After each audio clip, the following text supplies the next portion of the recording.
Episode 9 View 40 peri সাহেবের হত্যায় ক্ষুব্ধ হয়ে নতুন ম্যাজিস্ট্রেট রবার্ট ডাগলাস অত্যাচার দ্বিগুণ করে দেন। হিজলি সেন্ট্রাল জেলে বন্দীদের ওপর গুলি চালানোর নির্দেশ দেন তিনি, যখন তারা খাবারের মান, জেলের দুর্দশাগ্রস্ত অবস্থা ও প্রহরীদের অমানবিক আচরণের বিরুদ্ধে প্রতিবাদ করেছিলেন। জানা গেছে, একসময় ইংরেজ জেল কর্তৃপক্ষ হিজলি জেলের অনতি দূরে জঙ্গলে শত শত গোখুর ও কেউটে সাপ এনে ছেড়ে দেন, যাতে বন্দীরা কামড় খেয়ে মারা যান।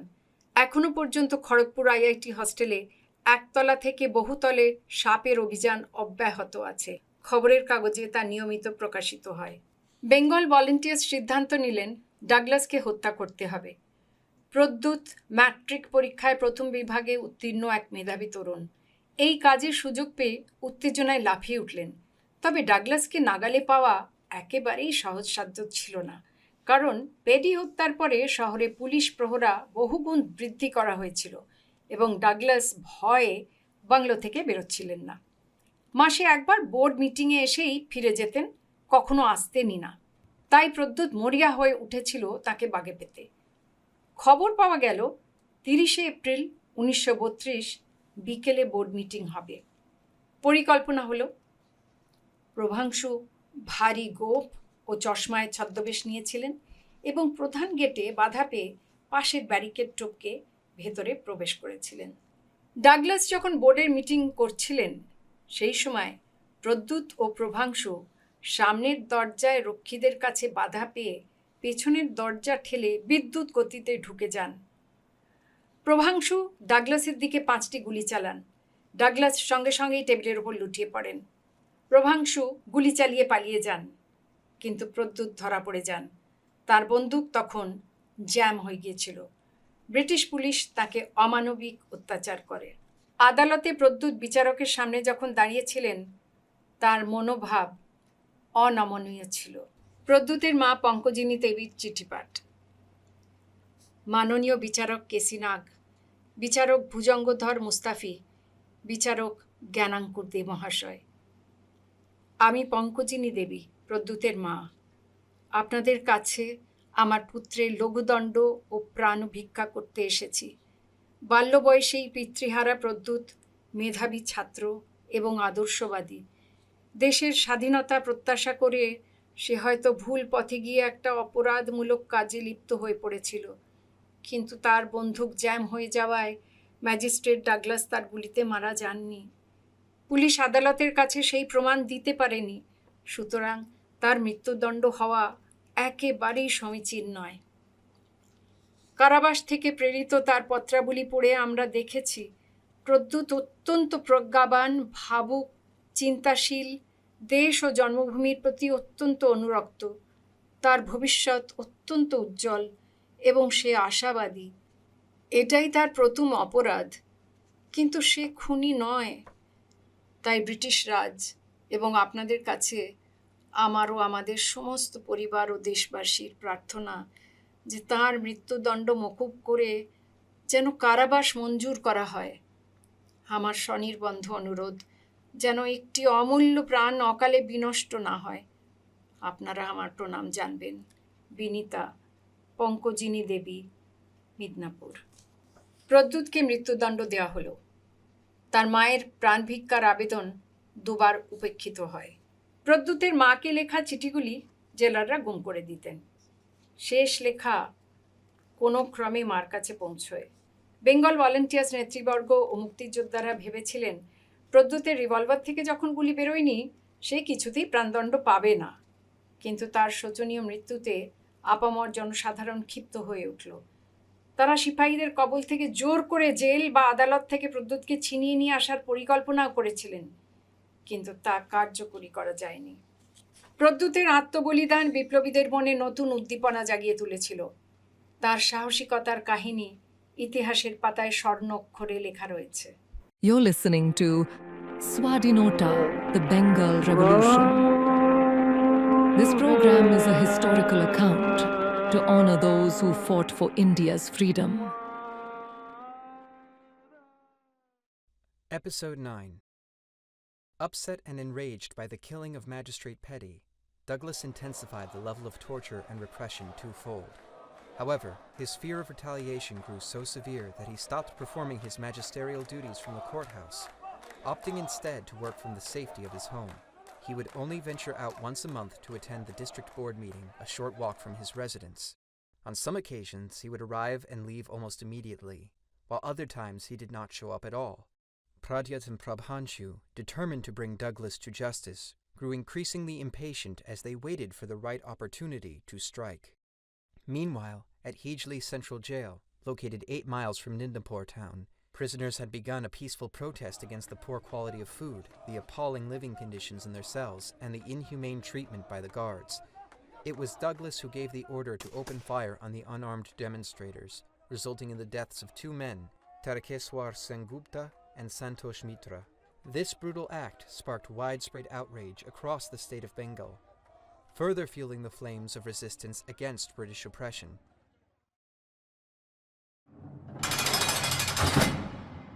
In Hijli Central Jail, 2 prisoners, Tarkeswar Sengupta and Santosh Mitra, lay dead in a pool of blood while other prisoners surround them in mourning. Moreover, when a committee was formed by Mr. Douglas, composed of his henchman colleagues, they absolved the policemen who fired and did the killing, and shifted the blame upon the peaceful protesters. There was a public meeting in Calcutta where poet Rabindranath Tagore condemned the shooting. Rabindranath writes, I came to this meeting on behalf of my countrymen to warn the alien power that, however ruthless you might be, it is a profound weakness on your part to lose self-esteem. This self-esteem is built upon justice, adherence to the rule of law, sticking to truth and honesty, though there may be reasons to resent the situation that has gone out of your control. It may not be difficult at all for the ruler to subjugate his subject, but the subject has a God-given right to judge his oppressor, and no force in the world would be able to suppress it. The ruler cannot forget that a favorable vote of confidence and a soulful support of the subjects would determine the longevity of the alien occupation. I am not here to stir up emotions using a plethora of powerful words designed to incite counter-violence, but I would remind all assembled that this cowardly event of shooting, killing, and injuring peaceful protesters has raised sky-high the opprobrium and stain-smeared reputation of the ruler, and my full-throated words of condemnation would not rise to the same heights of disgrace and dishonor the oppressor finds itself in. At a closed-door meeting, the members of the Bengal Volunteers resolved that Douglas must be eliminated. Pradyot Bhattacharya, a bright young man who had passed high school with top marks, eagerly volunteered for the task. However, despite being a prime target for the revolutionaries, Douglas was notoriously difficult to approach due to his secretive and unpredictable movements. The group's detective bureau eventually uncovered that Douglas would attend a district board meeting on April 30th, 1932, providing a potential opportunity for action. However, a critical mistake by Phony Das would prove disastrous. He forgot to keep the pistol given to him by Supati Roy overnight, which was meant to be handed over to Pradyot. As a result, Pradyot was left with only one gun, which unfortunately malfunctioned and would not fire. This blunder significantly jeopardized their carefully laid plans. Prabhangshu disguised himself with a heavy mustache and a pair of glasses borrowed from a drama company. Along with Pradyot, he arrived at the main gate of the district board office. When the guards refused to let them in, despite their claim of being clerks who knew where the files were kept, the 2 young men were forced to rethink their approach. Rebuffed at the entrance, they took the main road, turned right, and made their way to the back side of the building. They climbed over the fence and entered a corridor. At the end of the corridor, they noticed another perpendicular passage leading to the front, where additional sentries were stationed. However, they discovered a back door and quickly slipped inside. There they found Magistrate Douglas presiding over the meeting. Prabhangshu fired 5 bullets at Douglas, who collapsed dead on the spot. Pradyot's weapon unfortunately failed to fire, leaving Prabhangshu to carry out the act alone. Prabhangshu managed to escape, firing shots as he ran. The police chased him but eventually stopped, unwilling to risk their lives. Prabhangshu successfully evaded capture. Meanwhile, the SDO and policemen apprehended Pradyot, as his gun had jammed, and the bullets from his weapon had not been used to kill Douglas. Once in custody, Pradyot was subjected to brutal beatings and torture by the police.